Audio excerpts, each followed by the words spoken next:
ये खूबसूरत सी तस्वीर आपकी स्क्रीन पे जिसमें गऊ माता है, उनका बछड़ा है या बछिया है और दोनों बहुत खुश हैं। क्यों भाई? देश में उनकी बहुत बुक्कत है, उनके कारण ये सारी चीज़ें मुमकिन हो पा रही हैं। जो हेडिंग है ऊपर, government revenue generation from cow protection.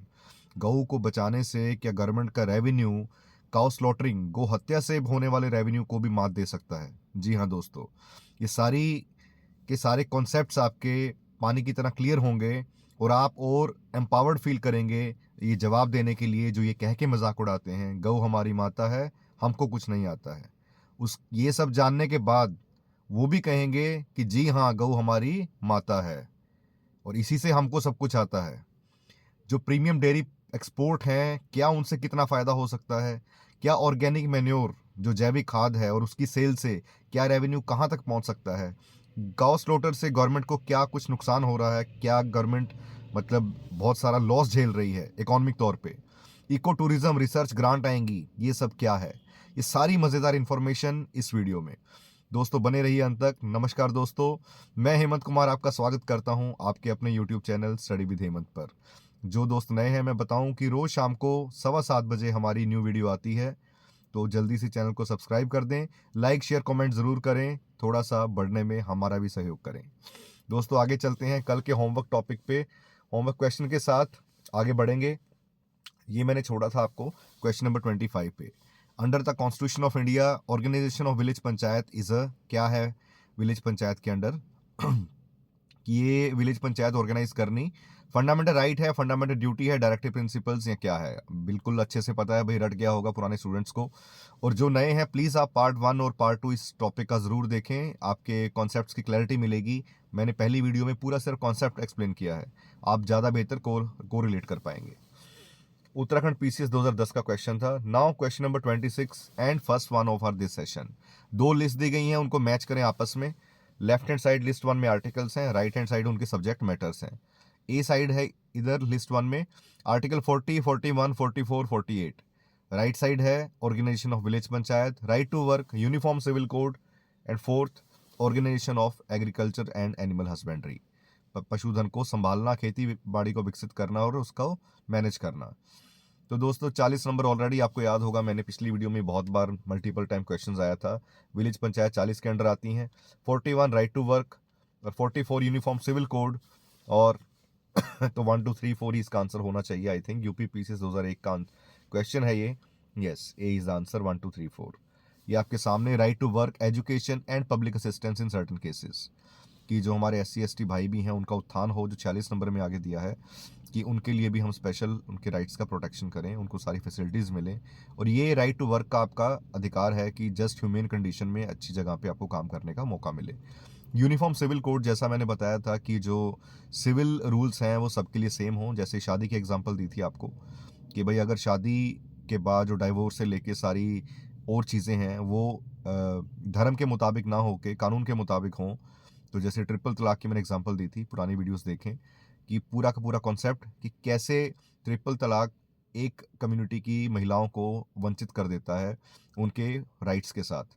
Uniform civil code सारे नागरिकों के लिए इसलिए इंपॉर्टेंट है, 4 याद करने के लिए, 4 और 4। और 41 की ट्रिक ये है कि 41 means for everyone, 41 for everyone, कि सबके लिए राइट टू वर्क हो, एजुकेशन हो, सब कुछ हो। 4 की यूनिफॉर्म सिविल कोड, इधर भी 4 उधर भी 4, ये याद रहेगा। एनिमल हस्बेंड्री वाला 48 नंबर, इधर 4 है, राइट साइड उसका डबल है, 4 × 2। अगर आप एग्रीकल्चर और एनिमल हस्बेंड्री को ध्यान रखें, संभालें, तो आपकी डबल, ऐसे ही जैसे 4 का 8 बना है, ऐसी आपकी इकोनॉमी बढ़ती जाएगी, आपकी घर की पूंजी भी बढ़ती जाएगी, आपकी लाइफ भी ग्रो करती जाएगी। तो आई होप ये छोटी छोटी ट्रिक्स आपको हेल्प की होंगी। अगर सच में हेल्पफुल लग रही हैं तो कमेंट जरूर करें, मुझे भी वही हौसला मिले थोड़ा। विच one of the following is not correctly matched? इधर सब्जेक्ट है, राइट साइड रिलेटेड आर्टिकल्स हैं। सेपरेशन है जुडिशरी की फ्रॉम एग्जीक्यूटिव से, क्या बिल्कुल सही है? जुडिशरी हमारी है एग्जीक्यूटिव से अलग होनी चाहिए। Promotion of the educational and economic interest of the schedule caste and schedule tribes, जो प्रमोशन है एजुकेशनल और इकोनॉमिक इंटरेस्ट की, जैसा मैंने अभी बताया था कि 40 नंबर आर्टिकल में जो हमारे SC ST दोस्त हैं, भाई हैं, कि उनके भी हितों की रक्षा हो, उनके हितों को प्रमोट किया जाए, कि उन्हें एजुकेशनल और इकोनॉमिक इंटरेस्ट है उनके, वो अच्छे से मिले।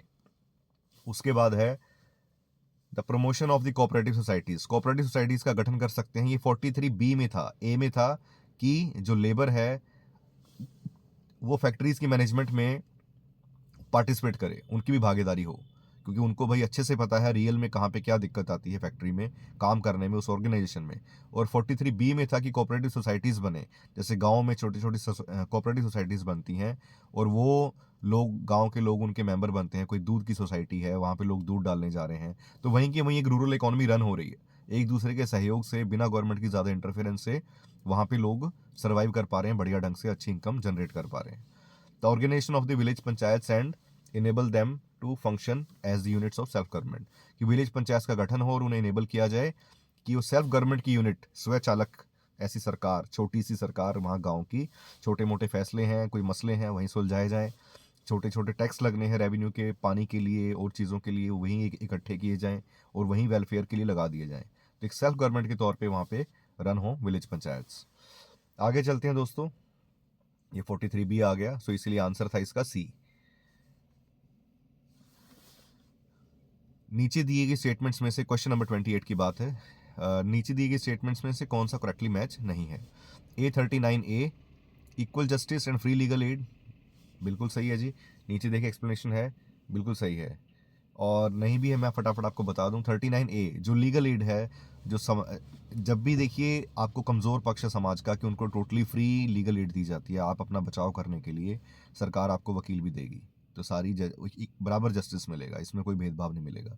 B40 organisation of village panchayat आपने कर लिया। 44 यूनिफॉर्म सिविल कोड, ये भी सही है। 48 separation of judiciary from executive. अब मेरे बच्चों को, स्टूडेंट्स को, मेरे दोस्तों को ये याद हो गया होगा कि भाई 48 नंबर तो एनिमल हस्बेंड्री है, 4 दूनी 8, हमें भी ऐसे ही तरक्की करनी है कि एनिमल हस्बेंड्री और एग्रीकल्चर के साथ। और जुडिशरी अलग होगी सेपरेशन एग्जीक्यूटिव के साथ, कि ताकि जुडिशरी एग्जीक्यूटिव के ऊपर जो कानून बनाने वाले हैं उनके ऊपर चेक करने वाला भी कोई हो, वो हो जुडिशरी, इसलिए दोनों का अलग होना ज़रूरी है। यूपी पीसीएस 2020, और इसका आंसर हो गया दैट इज डी, 48 वाला गलत था। क्वेश्चन नंबर 29, इसके बाद दोस्तों वो शेयर करता हूं आपसे मैं उस गौ माता के जबरदस्त कॉन्सेप्ट्स। अब इसमें आप देखें, जो MNREGA is providing employment, MNREGA क्या है, Mahatma Gandhi national rural employment guarantee act. MG से महात्मा गांधी, N से नेशनल रूरल, E से एम्प्लॉयमेंट गारंटी एक्ट, GA। तो ये क्या है, प्रोवाइड करता है employment to at least one member of the eligible household, कि एटलीस्ट एक मेंबर हो हर एक घर का जो एलिजिबल हो काम के लिए, कि वो 18 साल से उसकी उम्र है या जो भी एलिजिबिलिटी क्राइटेरिया, उसको मिनिमम 100 दिन का काम मिलेगा एक साल में, और उसके अप्लाई करते ही 15 दिन के अंदर अंदर काम मिलेगा उसे। आज आपने अप्लाई किया सरपंच साहब के पास जाके कि भाई मुझे काम चाहिए, कुछ भी मेरे पास काम नहीं है, घर में रोजी रोटी का साधन नहीं है, तो आपको वो मिलेगा, और वो 15 दिन के अंदर अंदर मिलेगा, और मिनिमम 100 डेज, इससे ज़्यादा मिलेगा, इससे कम नहीं, एक साल के अंदर। अब वो कैसे वो मैनेज करेंगे, वो गाँव में भाई बहुत काम होता है, रिपेयर का, चीज़ों का, कोई नालियाँ ठीक करनी है, ये छोटे छोटे जो अनऑर्गेनाइज सेक्टर के काम है वो मिल जाते हैं। आर रीजन है उसका, right to employment is enumerated in the part 3 of the constitution. क्या राइट टू एम्प्लॉयमेंट इसमें दिया गया है एज ए आपका फंडामेंटल राइट, क्योंकि भाग 3 में तो फंडामेंटल राइट्स दिए गए हैं। ये 4 स्टेटमेंट्स आपके सामने, इनको पढ़ के टाइम बहुत वेस्ट होगा, क्विकली देख लें आप स्क्रीनशॉट लेके। ए एंड आर ट्रू है, आर करेक्ट एक्सप्लेनेशन है या क्या है, ये C is the answer, A is true but R is false. Mahatma Gandhi national rural employment guarantee act जो था, ये इंडियन लेबर लॉ है और सोशल सिक्योरिटी मेजर है, सोशल सिक्योरिटी की जन सुरक्षा हो, और उसका एक मेजर है जिसका एम क्या है, राइट टू वर्क, कि उसको काम देना, 100 दिन का कम से कम काम मिले, to ensure the livelihood security, आजीविका का साधन गांव में ही मिले। 100 दिन का एम्प्लॉयमेंट एक फाइनेंशियल ईयर में हर एक हाउस होल्ड को, अडल्ट मेंबर को जो वॉलंटियर हो, कोई भी अनस्किल्ड काम करने के लिए, कि भाई बहुत हाई फाई काम नहीं मिलेगा, अनस्किल्ड काम है, बट एटलीस्ट मेहनत से आप पैसा इज्जत से कमा पाएंगे। This act aims to follow the directive principle of state policy, उसको फॉलो करते हुए ये बनाया गया है। अब चलते हैं हमारे उस टॉपिक पे, और इसकी हम बात कर रहे थे। आप देखिए कि अगर गाय का संरक्षण करते हैं तो जो चीज़ें बेसिक सबको पता है कि भाई सस्टेनेबल एग्रीकल्चर, अभी भी देश के बहुत सारे हिस्से हैं जहाँ पे मशीनरी पहुँचना या अफोर्ड करना बहुत मुश्किल है, वहाँ पे जो गौ माता के पैदा किए हुए बछड़े हैं, जब वो बैल बनते हैं, जो हमारी पुरानी इकॉनमी भी थी, तो वो कैसे वहाँ पे पार्टिसिपेट करती है और हेल्प करती है, तो ऐसे खेती बाड़ी में। और ये आज भी क्यों पॉसिबल है और क्यों रिक्वायर्ड है? जैसा मैंने बताया, कुछ जगह तो उनके पास इतना धन नहीं है कि वो 5, 6, 10 लाख का ट्रैक्टर खरीद पाएँ। अभी भी खेती इनसे होती है। तो आप सोचें, अगर यही स्लॉटरिंग की बात करूँ, तो टर्मिनल इकॉनमी होगी। टर्मिनल इकॉनमी क्या, वहीं की वहीं सब कुछ रुक गया। स्लॉटर किया, आप अगर उसको गऊ माता नहीं मान रहे हैं, प्रोडक्ट के तौर पे देख रहे हैं, आपने उसको स्लॉटर करके एक बार मीट खा लिया, लेदर इंडस्ट्री को चमड़ा दे दिया, काम खत्म, फिनिश्ड। वो एसेट आपका खत्म है, आज से कुछ नहीं मिलेगा। अब मैं आता हूँ दूसरे पॉइंट पे। यहीं से गऊ माता के जीवित रहने पे आपको premium dairy exports and products, जो आज ऐड देख रहे हैं, डिलाइट को सुपर डिलाइट एड्स आ रही हैं भाई, मैं बता रहा हूँ, पता नहीं जैसे कौन सी नई चीजें हैं। ग्रामीण क्षेत्र के लोग हंसते हैं वो एड्स देख के, कि ये जो मोटी मलाई ये लड़का दिखा रहा है ऐड में, ये हमने जिंदगी भर खाई है, इससे मोटी मलाई हमने खाई है।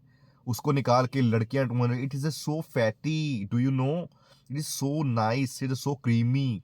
अब ये स्वैग बन रहे हैं भाई, अंग्रेज की औलाद बन के वो, जबकि ये हमारी ऑलरेडी एग्जिस्टिंग रूरल इकोनॉमी है, जिनको ये बोलते छी यक, ये वही इकोनॉमी की बात कर रहा हूँ। तो आप देखिए कि प्रीमियम डेयरी प्रोडक्ट्स को उनको एक्सपोर्ट किया जा सकता है। जैसे अमूल का एक मोती नाम का मिल्क आता है, हेक्सागन पैकिंग आई थिंक उसमें, तो वो 1 महीने तक भी खराब नहीं होता अगर आप उसको सनलाइट से बचाएं। अगर एक बार ओपन हो गया फिर आपको कंज्यूम करना पड़ेगा। तो ऐसे करके एक्सपोर्ट क्वालिटी की भी पैकिंग के साथ दूध को पहुंचाया जा सकता है अच्छे दाम पे। किसान को कितना फायदा होगा उससे, और गवर्नमेंट कितना सारा रेवेन्यू कमाएगी टैक्स के द्वारा। जो भी उसके ऊपर टैक्सेस लगेंगे वो गवर्नमेंट का अच्छा खासा रेवेन्यू होगा। और ये सोर्स अभी एंड नहीं हुआ। अब आप सोचेंगे, ये तो बात हो गई अगर गौ माता जीवित है, मतलब जीवित कह रहा हूं, अगर गौ माता जब तक दूध दे रही है, जब दूध नहीं दिया तो फिर तो सिर्फ गोबर है भाई, और यूरिन है, पेशाब है। उस गौमूत्र का और गोबर धन का क्या करेंगे? वो गोबर धन है भाई, ऐसे ही हमारे त्योहार नहीं मनाए जाते। लॉजिक है पीछे, हर एक के पीछे। गोबर धन is basically organic manure and biogas. एक पर्सन की मैं उससे पहले फोटो दिखाना चाहूंगा। डिस्क्लेमर है भाई, यहाँ पे ये फोटो मैंने ली है एक आमिर खान का स्टार प्लस पे आई थिंक शो आता था कहाँ पे, दैट इज सत्यमेव जयते। उस शो की मैंने फोटो ली है, टर्निंग गार्बेज इनटू गोल्ड। इनके बारे में शॉर्टली बता दूं, बहुत इंटरेस्टिंग स्टोरी है इनकी। 2 मिनट के अंदर मैं पूरी स्टोरी फिनिश कर दूंगा। ये भाई साहब आपको बताएंगे कि गौ माता को कैसे संरक्षण किया जाता है, और सारे जीवों को भी आप मारने की बजाय उनसे काम कैसे ले सकते हैं, और इस देश की इकोनॉमी को कैसे बढ़ा सकते हैं। और जो लोग ये लॉजिक देते हैं खाने का, वो भी मैं दूर करूंगा कि भाई इतनी सारी आबादी अगर जो नॉनवेज खा रही है वो कैसे सरवाइव करेगी। वो की नहीं जाती है। वो चिकन्स को जबरदस्ती ऑक्सीटोसिन के इंजेक्शन दे दे के, ठीक है, और वो आर्टिफिशियल उनको लाइक रिप्रोडक्शन करवा के तब आपके लिए वो तैयार किए जा रहे हैं, क्योंकि डिमांड है, आपको जीभ का स्वाद है। रॉ मीट कोई नहीं खा पाता है। मैं किसी की फूड हैबिट्स पे कमेंट नहीं कर रहा हूँ, फिर से मैं बार बार कह रहा हूँ, मैं एक रियल एग्जांपल दे रहा हूँ कि हर कोई डॉक्टर आपको फाइनली यही कहता है, जिस मर्जी कंट्री में चले जाइए, जब आपकी हेल्थ स्पॉइल होने लगती है, गो ग्रीन, आप हरी सब्जियां खाएं, ठीक है, आप वेज के ऊपर आए, आपकी हेल्थ के लिए। आप उसको इशू बनाएं, राइट्स टू प्राइवेसी है जी, हमारी चॉइस है, राइट टू चॉइस है, ये चिंगम फिर छपाएंगे। फिलहाल हम जिस चीज की बात कर रहे हैं कि turning garbage into gold. Garbage कैसे? अब गांव गायें जब भी 5-6 प्रेगनेंसी के बाद, या थोड़ी और लगा लीजिए जितने जेस्टेशन पीरियड्स हैं, एग्जैक्ट फिगर मुझे ध्यान नहीं है, मान लीजिए जब भी गायें अब बछड़ा बच्ची दे के अब दूध देने के लायक नहीं रही, अब आपको लग रहा है कि इसको बैठी को खिलाएं। पहली बात तो हमारी कल्चर है, माता पिता भी भाई पूरी जिंदगी कमा के खिला रहे हैं, एजुकेशन दिला रहे हैं, कोई बीटेक करवा रहे हैं, एमबीबीएस, अब बाद में रिटायर भी होते हैं, रिटायरमेंट एज आती है, अब आपको बैठी को खिलाना भी है, ध्यान भी रखना है, तो क्या छोड़ दें उन्हें?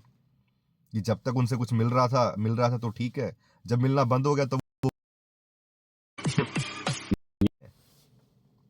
तो इसीलिए जब गायें, लेकिन एक बात और बताऊं, जैसे बुजुर्ग घर में बैठे हों और घर खुला है, तो भी आपको लगता है कि यस समवन इज देयर। इसीलिए फॉरेन कल्चर में जो इंडियंस यहाँ से जाते हैं, जब लेडी की प्रेगनेंसी हुई या कुछ हुई, तो बच्चे को संभालने के लिए माता पिता ही याद आते हैं फिर बाद में। जो पहले लगता होता है कि my privacy, I me my husband my kid, उसके बाद वही याद आते हैं। इसी तरह गौ माता भी आपको ध्यान में आती है। कैसे आएगी?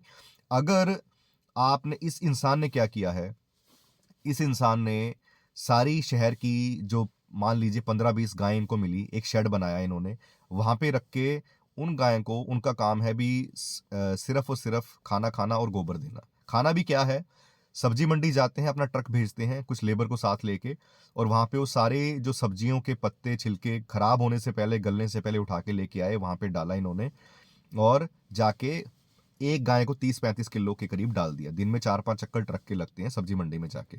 ये आई थिंक आंध्र प्रदेश के हैं ये। आप डाल के देखेंगे, वेल्लोर श्रीनिवासन, जरूर देखें इनको।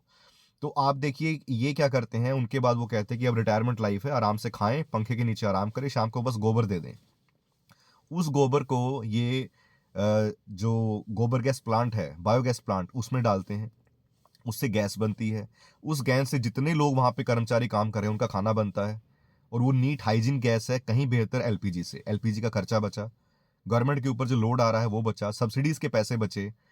अब उसके बाद जो वो बाद में यूज होने के बाद, गैस बनने के बाद जो स्लरी बाहर निकली, मतलब जो प्रोडक्ट बच गया, गोबर लिक्विड बनने के बाद बाहर आया, उसमें ये छोड़ते हैं अर्थवॉर्म, केंचुए। और वो केंचुए 48 से 72 घंटे के अंदर उसको खा के पेट के द्वारा बाहर निकालते हैं, और वो बनती है ब्लैक गोल्ड, इंटरनेशनल मार्केट की सबसे महंगी खाद, वर्मी कंपोस्ट। अब आप बताइए दोस्तों, क्या कोई अगर गाय को और इन जानवरों को आप ये मशीन मान लें, ऐसी मशीन कोई कहीं पे पैदा है जो 48 से 72 घंटे में कचरे को गोल्ड में कन्वर्ट कर दे, और वो भी एकदम हेल्दी, हाइजेनिक, बढ़िया। तो आप सोचिए, ये बेनिफिट, ये सारी की सारी एक्सपोर्ट करके गवर्नमेंट किस लेवल का रेवेन्यू कमा सकती है, किसान की इनकम कहां पे पहुंच सकती है। और दूसरी बात, वापस आते हैं यहाँ पे, जो organic manure and biogas sales, तो जितना इकोनॉमी जो बर्डन है एलपीजी का, हम इंपोर्ट करते हैं, हमें बहुत महंगी पड़ती है भाई, पेट्रोलियम प्रोडक्ट्स इंपोर्ट करने पड़ते हैं। वो बिजली, वो गैस इतनी बनती है कि गवाले सारा कुछ अपना खाना बना के फिर भी गैस बची है, तो उसे जनरेटर कनेक्ट कर दिया गया है, इलेक्ट्रिसिटी बन रही है सारी की सारी। और ये प्रोजेक्ट अकेला इनके पास नहीं है अभी, मैं पंजाब में लुधियाना की बात कर रहा हूँ, Punjab energy development agency PEDA, Haryana में भी बहुत सारे हैं। तो गौशाला जितनी भी बड़ी बड़ी हैं, जो आवारा बेचारी गायें छोड़ दी हैं लोगों ने, तो उनको लेके उठा के आए और वहाँ पे उनका ध्यान रख रहे हैं, और उनकी सिर्फ गोबर से ये सारा कुछ चल रहा है। तो आप बताइए, इसमें वो मीट खा के एक बार में फिनिश करना इंपॉर्टेंट था, चमड़ा बना गया एक बार में, वो फिनिश है कि ये रिसाइकल्ड पूरा का पूरा, गौ माता अपने अंतिम सांस तक आपको सब कुछ देके जाएगी। और इको टूरिज्म, जो गौमूत्र को एज ए मेडिसिन के तौर पे, जो स्प्रे है फर्टिलाइजर्स के तौर पे, उसको स्प्रे करते हैं फसलों पे, कितने सारे कीटनाशक के तौर पे काम आता है, नेचुरल है। और जिनको यकीन नहीं भाई, मैंने तो उगा के देखा अपने टेरेस पे, आप ट्राई करके देखें। ऑर्गेनिक मैन्योर, मैं सिर्फ इतना ही कह रहा हूँ, किसी गौशाला जाएं, ये सिर्फ गोबर, वो वर्मी कंपोस्ट अगर ना भी मिले आपको, वो डाल के अपनी क्यारी में, एक गमले में एक वेजिटेबल उगा के देखें। सेम वेजिटेबल को मार्केट से लाएं, उसका टेस्ट और इसका टेस्ट देख लें, फिर आपको पता लगेगा कि ऑर्गेनिक वेजिटेबल्स क्या हैं और क्यों इनका इनका कॉस्ट हाई है। और जीरो कॉस्ट फार्मिंग है ये, जो इतनी सारी फर्टिलाइजर किसानों को महंगी पड़ती है, फिर गवर्नमेंट बिलियन डॉलर्स खर्चती है सब्सिडीज पे, वो सारा बचेगा। और इतने सारा जो टूरिज्म अट्रैक्ट होगा, कि मेडिसिनल रिसर्च होंगी, कितनी सारी ग्रांट्स जो मिलेंगी, कि भाई मेडिसिनल इंडिया में जो आयुर्वेद है, जब कुछ भी कहीं पे हील ना हो, फाइनली आयुर्वेद ही काम आता है लॉन्ग ट्रीटमेंट। एग्जाम्पल है cortical pharmacy, that is in the Kerala, search कर लें, बहुत फेमस है। यूएसए, यूके, जो जितने पढ़े लिखे वाले देश समझते हैं अपने आप को, वो फाइनली जो कहीं इलाज नहीं हुआ स्टीरॉयड से, वो यहाँ के हील होते हैं। सो दोस्तों, ये था सब। कैसे लगी आपको ये इन्फॉर्मेशन? सच में क्या आप प्राउड फील कर रहे हैं? गऊ हमारी माता है, और ये किसी एक कम्युनिटी के लिए नहीं है, वो मेरे सारे भाई जो दूसरे एंगल से देखते हैं कि स्लॉटरिंग को, तो प्लीज़ वो भी एक बार अपना ओपिनियन इस साइड देखें। और फिर भी अगर आपके ओपिनियन डिफर करते हैं या आप सहमत हैं, मुझे बताएं, मैं कमेंट्स में ज़रूर लिखें, आई विल आंसर, मैं आपका सम्मान करूंगा। अब दोस्तों वापस चलते हैं आगे, और इसकी एक मैं विजुअल्स के साथ, ऐसी डिटेल्ड फैक्ट्स आपकी स्क्रीन पे आए, मैं वो कंपैरिजन करके एक वीडियो जरूर बनाऊंगा, सपोर्ट जरूर करें, बस बने रहिए साथ में दोस्तों। अब है आगे question number 30। Which one of the following articles of the directive principles of state policy deal with the promotion of the international peace and security? कौन सा आर्टिकल डील करता है भाई इंटरनेशनल पीस सिक्योरिटी के साथ? कि हमारे संबंध पड़ोसियों के साथ, पड़ोसी देशों के साथ पीस भरे हों, ट्रीटीज का, जो भी ट्रीटीज होती हैं उसका सम्मान करें, और न्यायपूर्ण, ऑनरेबल, रिस्पेक्ट भरे हमारे रिलेशंस हों, शांति बनी रहे, वॉर ना छिड़े भाई। 51 आईएस प्री 2002 का क्वेश्चन एंड दिस वन। ये 51 बता दिया, 41 ऑलरेडी कर चुके हैं, राइट टू वर्क। 43A जैसा मैंने बताया था, participation of the workers in the management of industries. 48A जो हमने अभी बात की कि improvement of the environment and safe guard of forest life, वो 48 था एनिमल हस्बेंड्री। 48A क्या है? प्रोटेक्ट करना और इंप्रूव करना इन्वायरमेंट को, और सेफ गार्ड करना फॉरेस्ट को और वाइल्ड लाइफ को, वन जीवन को, इसको सारा हम संरक्षण करके रखें। 31 number question, in the constitution of India promotional of the international peace securities included in the DPSP. पता है भाई, रिपीटेड क्वेश्चन, आईएएस प्री 2014 का क्वेश्चन है। B is the answer. Next is,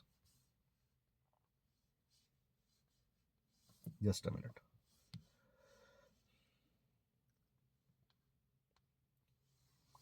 international peace security हो गया। अच्छा, ये उसकी एक्सप्लेनेशन थी, ये हम ऑलरेडी कर चुके हैं भाई। 32 number question, which part of the constitution, Indian constitution, refers to the responsibility of the state towards the international peace and security, DPSP. फिर से repeated question, C is the answer. Next one, which article of the constitution related with the Indian foreign policy, Indian foreign policy के साथ कौन सा related है? ये थोड़ा सा घुमा के दिया है, क्वेश्चन वही है, इंटरनेशनल पीस एंड सिक्योरिटी। भाई वही इतना इंटरनेशनल फॉरेन पॉलिसी हुई कि हम फॉरेनर, हमारे जो देश हैं, पड़ोसी देश है, कैसे उनसे डील करते हैं, कैसी हमारी पॉलिसीज हैं। क्या पाकिस्तान की तरह है कि सर कटोरा लेके पहुंच जाएं, कभी चाइना से मांगने, कभी यूएसए से मांगने, या हम इंडिया की तरह हैं कि हम ट्रेड अपना ज़्यादा से ज़्यादा बढ़ा रहे हैं, अपने आप को मजबूत भी दिखा रहे हैं, और कहीं ना कहीं पे जब स्टैंड लेना है स्टैंड लेते हैं, कहीं पे मुड़ना है तो मुड़ते भी हैं, और अपनी इकोनॉमी को डेवलप करते हैं, ताकि उन्हें भी फील हो कि इंडियन मार्केट हमारे लिए बड़ा खजाना है। फिर वो ऐसे आते हैं भाई, कोई किसी का नहीं होता जियो पॉलिटिक्स में।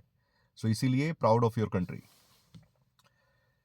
34, in India separation of judiciary from the executive is enjoined bye.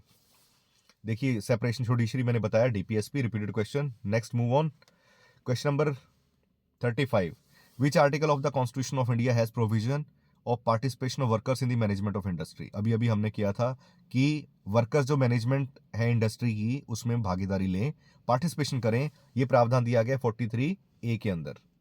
That is B is the answer. And now time for a homework question, let's C.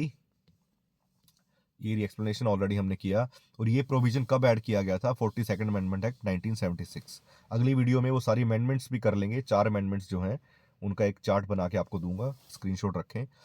Now time for homework question दोस्तों। Question number 36, which principle among the following was added to the directive principles of state policy by 42nd amendment act to the constitution.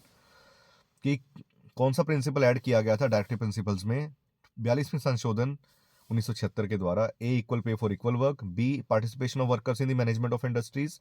C, right to work, education and public assistance. D, securing living wage and human conditions of the work. So दोस्तों, this was all for today session. कैसी लगी आपको videos दोस्तों? अगर सच में अच्छी लग रही है, थोड़ा सपोर्ट करें, दोस्तों से बांटें। थैंक